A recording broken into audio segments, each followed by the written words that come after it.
Hello students, Kumar study circle में आप सबका स्वागत है।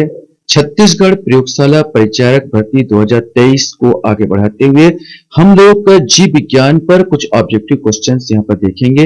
इसमें हमारा जो पार्ट होगा, हमारा स्वास्थ्य पोषण पार्ट 3 होगा। इससे पहले मैंने बहुत सारे वीडियो बना चुके हैं। अगर आप मेरे वीडियो को देखना चाहते हैं तो मेरे प्लेलिस्ट में जाइए, जिसमें छत्तीसगढ़ प्रयोगशाला परिचारक भर्ती 2023 वाला प्लेलिस्ट दबाकर आप सारे वीडियो को देख सकते हैं। तो चलिए एक एक करके क्वेश्चंस को सॉल्व करने की कोशिश करते हैं। केवल सॉल्व ही नहीं करते बल्कि उसको समझने की भी कोशिश करते हैं। पहला क्वेश्चन हमारे सामने आता है, मानव रक्त का रंग लाल होता है मायोग्लोबिन के कारण, हीमोग्लोबिन के कारण, इम्यूनोग्लोबिन के कारण या हेप्टोग्लोबिन के कारण। सही आंसर इसका बी आएगा, हीमोग्लोबिन के कारण। आप अच्छी तरह से जानते हैं कि मानव शरीर में जो हीमोग्लोबिन होता है यह बोन मेरो में इसका निर्माण होता है। तो बोन मेरो में हीमोग्लोबिन ही है जो जिसमें क्या बोलना चाहिए, ऑक्सीजन का परिसंचरण होता है। ये हीमोग्लोबिन के द्वारा ऑक्सीजन का परिसंचरण होता है। इसमें लौह तत्व की प्रधानता होती है। पेसमेकर का कार्य क्या है? मूत्र बनने में नियमन, पाचन क्रिया में नियमन, दिल के धड़कन प्रारंभ करना या श्वास क्रिया का प्रारंभ करना। इसमें से आपको बताना है। सही आंसर इसका आता है, पेसमेकर जो है दिल के धड़कन का प्रारंभ करने में यह महत्वपूर्ण भूमिका निभाता है। अगर पेसमेकर की रचना देखेंगे तो अगर किसी व्यक्ति का हृदय में प्रॉब्लम है, हृदय में उसको तकलीफ है, तो यहाँ पर पेसमेकर लगा दिया जाता है। जब कभी हृदय रुकता है तो इसको तुरंत वो बैटरी चार्ज होता है और यहाँ से आप देखेंगे वायर लगा हुआ है, इसको झटका मारता है हृदय को, फिर से उसको गति को स्टार्ट करने में ये अहम भूमिका निभाता है। तो यह पेसमेकर का काम होता है। क्वेश्चन है, मानव रक्त प्लाज्मा में प्रायः पानी का प्रतिशत मात्रा कितनी भिन्नता होती है?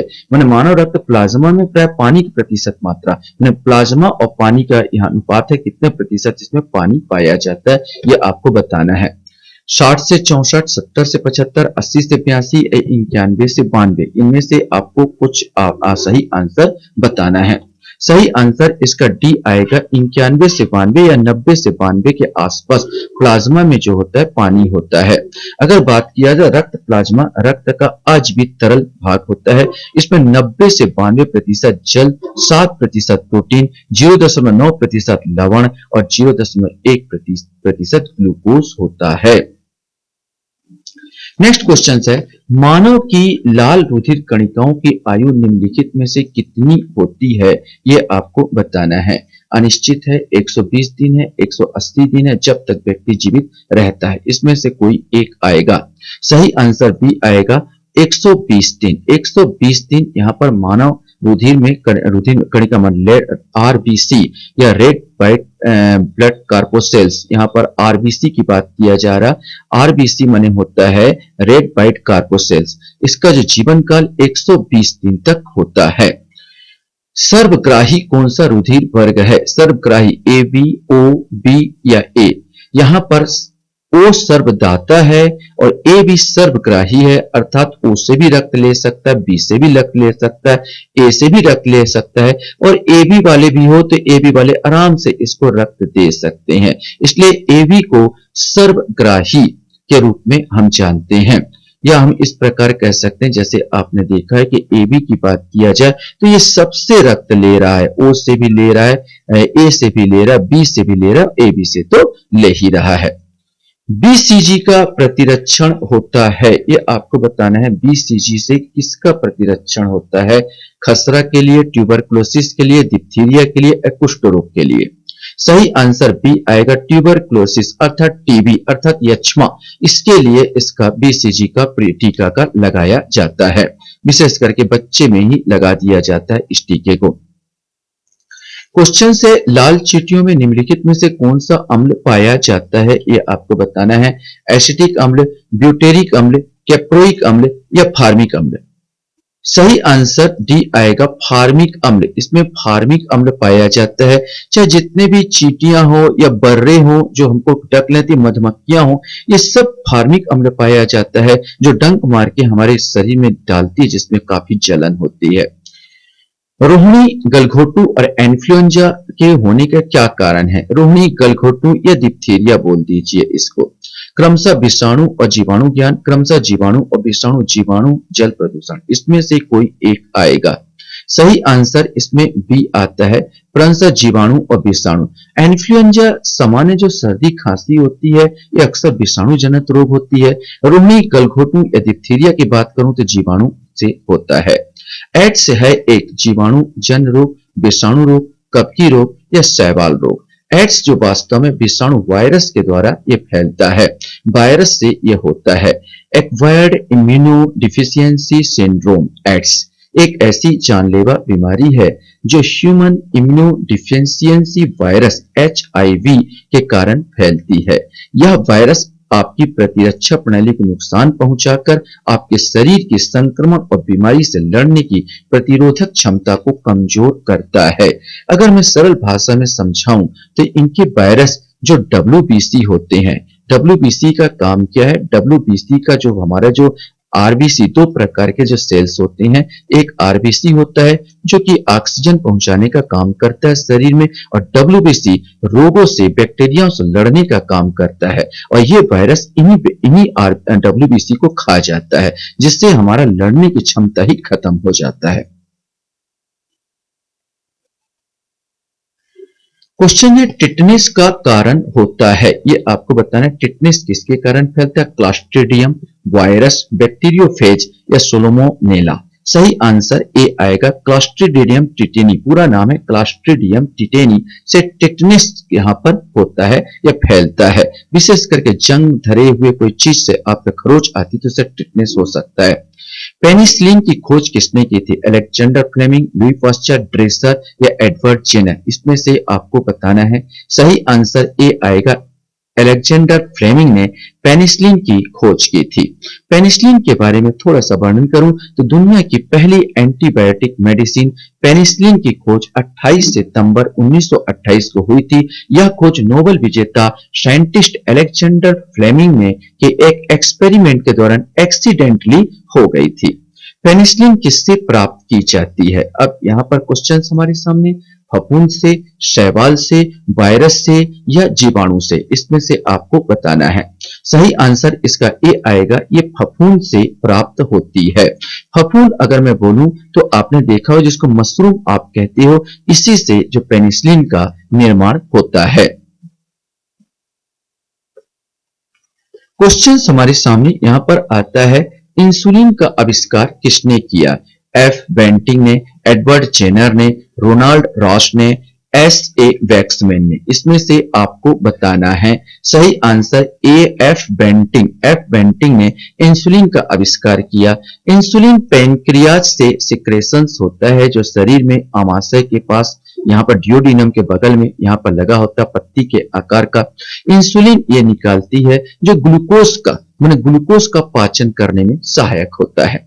निम्न में से कौन सी धातु इटाई रोग पैदा करती है? कैडमियम, क्रोमियम, कोबाल्ट या कॉपर। इसमें से कोई एक आपको बताना है। सही आंसर ए आएगा, कैडमियम। कैडमियम जो है इटाई रोग पैदा करने के लिए जिम्मेदार है। वास्तव में होता क्या है तो इटाई रोग कैडमियम CD के संपर्क में आने के कारण होता है, जो औद्योगिकरण से संबंधित मानव गतिविधियों के परिणाम स्वरूप उत्पन्न होता है। सबसे पहले बीमारी यहाँ पर जापान में ही देखी गई थी, तो जापान के ही शब्दों में इटाई रोग इसको रखा गया है।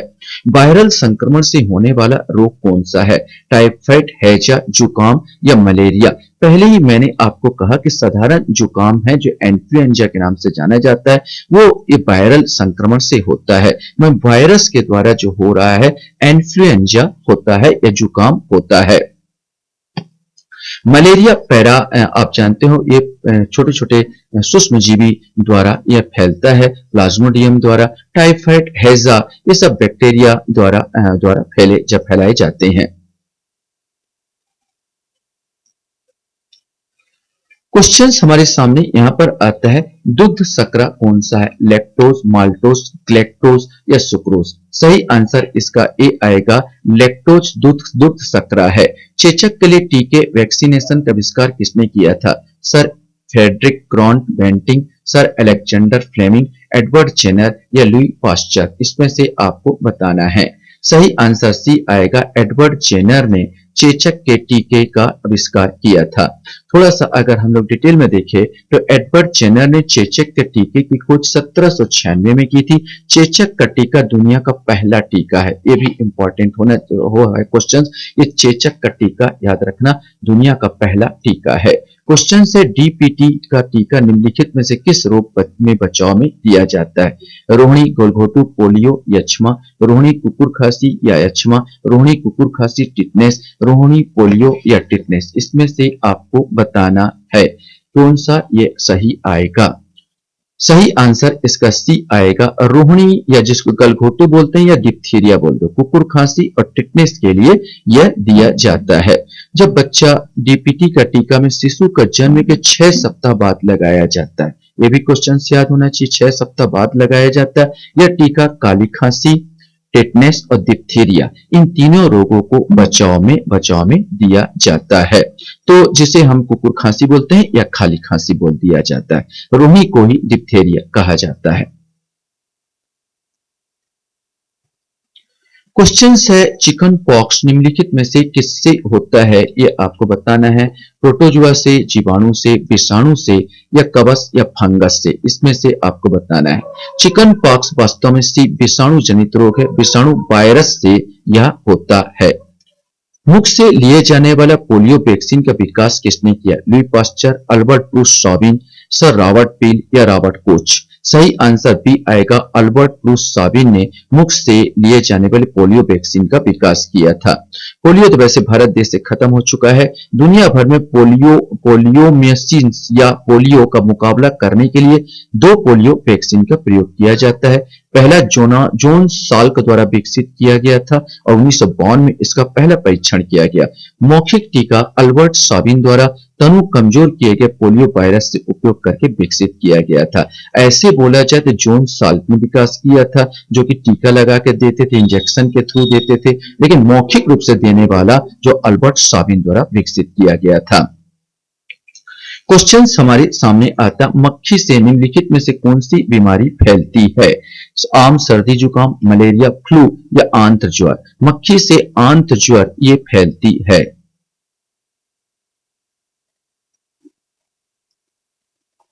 क्वेश्चन हमारे सामने यहां पर आता है, हेजा के रोगाणुओं की खोज किसने की थी? रॉबर्ट कोच, रेने लेननेक, ड्रेजर या हैंसेक। इसमें से आपको बताना है। सही आंसर ए आएगा, रॉबर्ट कोच ने हेजा के रोगाणुओं की खोज की थी।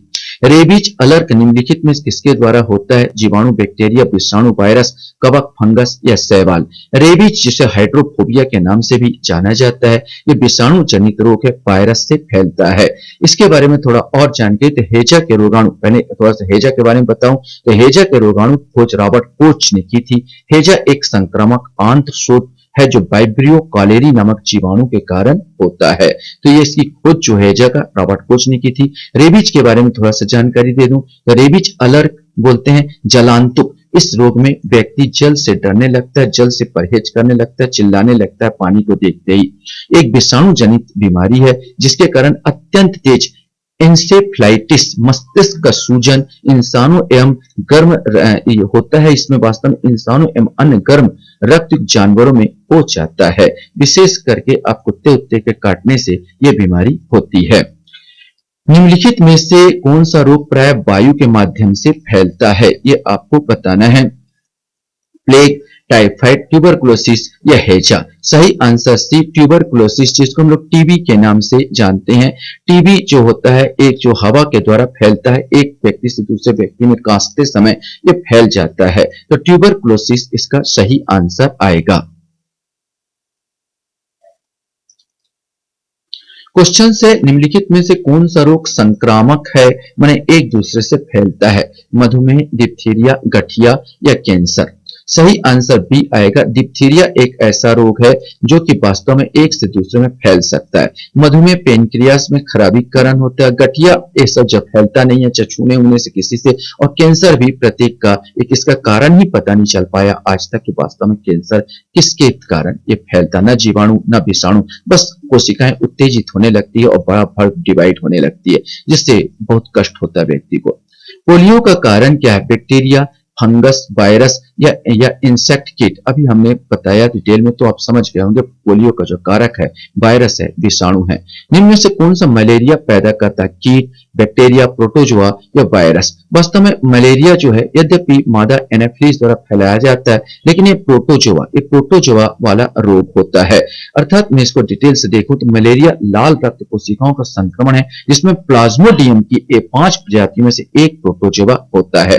इसमें एक विशेष करके मादा एनाफिलीज, जो मादा एनाफिलीज मच्छर जो होता है, मादा एनाफिलीज जो मच्छर होता है, यही जिम्मेदार होता है ये किसके लिए, कि आपका मलेरिया फैलाने के लिए। तो मैं आप पूछेंगे सर मादा ही क्यों, नर क्यों नहीं? तो नर में जो इसका जो वो होता है, जो रक्त को चूसने का जो पाइप होता है, इतना स्ट्रांग नहीं होता, इसलिए वो फूल के रस पीते हैं।